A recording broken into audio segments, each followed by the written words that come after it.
থেকে অর্থ জমি গ্রহণ করতে পারবো? জীবদ্দশায় নিতে পারবেন। যাদের বেঁচে আছে আপনার খরচ নেওয়ার অধিকার আছে, নেবেন। আপনি লেখাপড়া করবেন, তার খরচের ভরণ পোষণ নেবেন, খাবেন দাবেন, স্ত্রী খাবে, ছেলেমেয়েরা খাবে, তার কাছ থেকে খাবে, যতই নাস্তিক হোক আর যাই হোক না কেন, মাজার পূজারি হোক আর যাই হোক। আমি কি তার সাথে থাকা অবস্থায় বিবাহ করতে পারবো? হ্যাঁ, পারবেন।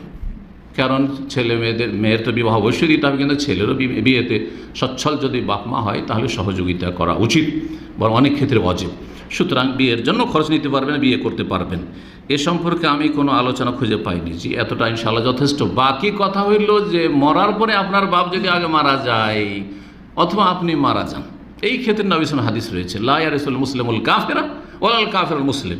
মুসলিম কাফেরের ওয়ারিস হবে না, আর কাফের মুসলিমের ওয়ারিস হবে না। সুতরাং এই নাস্তিক যদি সারা জীবন হয়ে থাকে, আমরণ একবার আজীবন, মরার সময়ও নাস্তিক তওবা করেনি, তাহলে সে কাফের হয়ে মারা গেছে।